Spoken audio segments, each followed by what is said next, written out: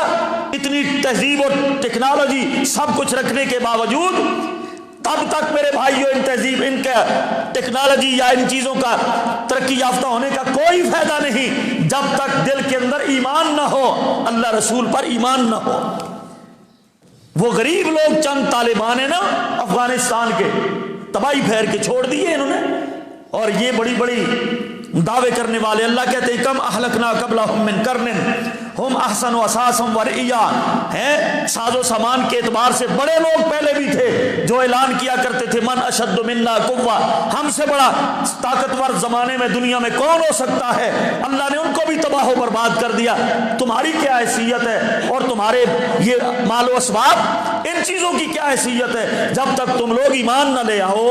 سب سے بڑی دولت اور سب سے بڑی طاقت ایمان ہے اللہ پر اور رسولوں پر۔ اور اس کے بعد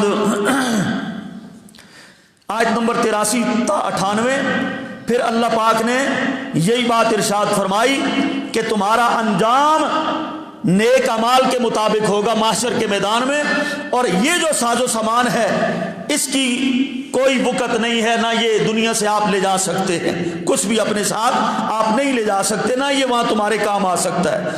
اور اللہ فرماتے ہیں ہم ان کو وَنَسُوقُ الْمُجْرِمِينَ إِلَىٰ جَهَنَّمَ وِرْدًا، ہم ان کو جہنم کی طرف جمع کریں گے بھوکے اور پیاسے، اور ہم ان کو گن رہے ہیں، ہم ان کو شمار کر رہے ہیں۔ لَقَدْ أَحْصَاهُمْ وَعَدَّهُمْ عَدًّا كُلُّهُمْ آتِيهِ يَوْمَ الْقِيَامَةِ فَرْدًا، ایک ایک آدمی کو ہم نے گن رکھا ہے، جتنے بھی کافر ہیں پہلے گزر گئے ان کو بھی اللہ کہتے ہیں ہم نے گن رکھا ہے، اور جو آئندہ آ رہے ہیں یا جو موجود ہیں ہم نے سب کو شمار کر رکھا ہے، ہم سے کوئی بھی کافر چھپ سکتا۔ یہ جی مختصر سورہ مریم، اور آگے شروع ہوتی ہے اسی پارے میں سورہ طٰہٰ، یہ بھی مکی صورت ہے، اس کا نام پہلی آیت پر رکھا گیا ہے، اور صحیح حدیث کے اندر آتا ہے آدم علیہ السلام کی پیدائش سے 1000 سال پہلے، 1000 سال پہلے اللہ نے اس قرآن مجید سے یہ سورہ طٰہٰ نکالی اور سورہ یاسین نکالی، اور ان کو نکال کر اللہ نے ان دو سورتوں کی خود تلاوت فرمائی فرشتوں کے سامنے، خود اللہ پاک نے تلاوت کی ہے سورہ طٰہٰ کی اور سورہ یاسین کی، ان کی تلاوت کیا کرو۔ اللہ کو ان دونوں سورتوں کی تلاوت بڑی محبوب ہے، اللہ نے خود ان کی تلاوت فرمائی، اور فرشتوں نے کہا وہ امت بڑی ہی خوش نصیب ہوگی اے اللہ جن کو تو یہ دو صورتیں عطا فرمائے گا، سورہ یاسین اور سورہ طٰہٰ، ان کی تلاوت کیا کرو، یہ آخرت کے اندر بہت بڑے مرتبے کا، اجر کا، ثواب کا باعث بنے گی۔ اللہ سب کو توفیق عطا فرمائے۔ اور اس کی پہلی آیت سے 8 نمبر آیت تک اللہ پاک نے اپنے نبی کے ساتھ اظہار محبت کیا ہے۔ اے میرے نبی، ما انزلنا علیک القرآن لتشقی، ہم نے قرآن آپ کو مشکل میں ڈالنے کے لیے آپ پر نہیں اتارا۔ کافروں نے باتیں کی، ابو جہل اینڈ کمپنی نے، کہ نبی کو دیکھتے تھے نا رات کو کھڑے، اللہ کے نبی رات کو عبادت کیا کرتے تھے، قرآن کی تلاوت کیا کرتے تھے، کبھی صحن مکہ میں، کبھی اپنے گھر میں، کبھی دار ارقم میں، ساری رات کھڑے رہتے اور پاؤں مبارک سوج جاتے۔ تو اس وقت کافروں نے کہا کہ اے محمد صلی اللہ علیہ وسلم، تو آرام کرنے سے بھی گیا، اب تیرے رب نے تجھ کو مشقت میں ڈال دیا ہے اور تو ساری رات کھڑا رہتا ہے، ہم تو آرام کرتے ہیں، سو جاتے ہیں۔ تو ان کے جواب میں اللہ نے یہ آیت اتاری، ما انزلنا علیک القرآن لتشقی، اے نبی آپ ان کو بتائیے کہ ہم نے آپ کو قرآن اس لیے نہیں دیا کہ آپ مشقت میں پڑھیں، یہ تو نصیحت ہے ان لوگوں کے لیے جو اس کو پڑھ کر نصیحت حاصل کرنا چاہتے ہیں۔ اور اس کے بعد آگے آیت نمبر 9 تا 16 پھر موسیٰ علیہ السلام کا تذکرہ ہے۔ جب موسیٰ علیہ السلام بھاگ آئے تھے نا مصر سے اور بکریاں چراتے رہے وہاں پر، ایک آدمی کی، کچھ لوگوں نے حضرت شعیب لکھا ہے، کچھ لوگوں نے اس کو شعیب کے علاوہ کوئی آدمی لکھا ہے، بہرحال وہاں پر انہیں کچھ عرصہ 10 سال گزارے، وہاں سے جب واپس چلے نکاح بھی ہو گیا، شادی بھی ہو گئی، بیوی بھی ساتھ ہے، تو یہ راستے میں جا رہے ہیں تو وہاں اس وادی سے گزرے تو موسیٰ علیہ السلام کو اللہ پاک نے نبوت عطا فرمائی۔ یہ اس کا تذکرہ ہے آیت نمبر 9 سے لے کر 16 تک، اور پھر 17 سے لے کر 24 تک یہ پھر حضرت موسیٰ علیہ السلام کے معجزات کا ذکر ہے۔ اے موسیٰ تیرے ہاتھ میں کیا ہے؟ موسیٰ نے کہا یہ میری لاٹھی ہے، سوٹی ہے، اس سے میں ٹیک لگاتا ہوں اور جناب اس سے میں بکریوں کے پتے بھی جھاڑتا ہوں، اور بھی اللہ پاک نے اس لاٹھی کے اندر بھی معجزات رکھے، موسیٰ علیہ السلام کے ہاتھوں میں بھی معجزات رکھے۔ اور اللہ نے فرمایا جاؤ اذهب الى فرعون، اے موسیٰ اب جاؤ فرعون کے پاس، وہ بڑی سرکشی پہ اتر آیا ہے، اس کو سمجھاؤ۔ اور موسیٰ علیہ السلام جب جانے لگے تو کہا رب اشرح لی صدری، اللہ میرا سینہ کھول دے، ویسر لی امری، میرا کام آسان کر دے، واحلل عقدۃ من لسانی، میری زبان کی گرہ کھول دے، یفقہوا قولی، تاکہ وہ میری بات کو سمجھ سکے، اور میرے بھائی کو بھی میرا وزیر بنا دے، ہارون کو بھی میرا ساتھی بنا۔ پوری دنیا کائنات میں مفسرین لکھتے ہیں موسیٰ کا احسان ہے سب سے بڑھ کر دنیا کے اندر اپنے بھائی ہارون پر، کہ اللہ سے موسیٰ علیہ السلام نے نبوت لے کر اپنے بھائی ہارون کو دی ہے، موسیٰ کی سفارش پر ہارون کو بھی نبی بنایا گیا ہے۔ اور پھر یہ چلے فرعون کے پاس، اور وہاں پر آگے پھر اس کو دعوت دی۔ اللہ نے فرمایا فَقُولَ لَهُ قَوْلًا لَيِّنًا لَعَلَّهُ يَتَذَكَّرُ وَيَخْشَىٰ، موسیٰ نرمی سے بولنا، سختی سے نہ بولنا ہے، نرم بات میں اثر ہوتا ہے اور سخت بات میں نفرت ہی پائی جاتی ہے، اس لیے اللہ نے کہا نرمی سے اس کو دعوت دینا۔ تو میرے بھائیوں اس کے اندر ہمارے لیے بھی جو دین کی دعوت کا کام کرتے ہیں ان کے لیے بھی سبق ہے کہ جب بھی بات کریں، کسی کو بھی دعوت دیں تو انتہائی نرمی سے، عاجزی سے، لجاجت سے دینی چاہیے۔ اور اس کے آگے آیت نمبر 56 سے لے کر 73 تک پھر وہ مناظرہ، پھر موسیٰ علیہ السلام کا فرعون کے ساتھ جو چلا، اور وہ فرعون کہنے لگا ہے موسیٰ تو جادوگر ہے، جب معجزات دکھائے نا کہنے لگا تو جادوگر ہے، میں تیرے مقابلے میں جادوگروں کو جمع کرتا ہوں۔ موسیٰ نے فرمایا جمع کرو، ایک دن مقرر ہو گیا، جب جادوگر سارے آگے، بڑے بڑے جادوگر سارے ملک سے جمع کیے اور موسیٰ کے سامنے آ گئے، تو موسیٰ علیہ السلام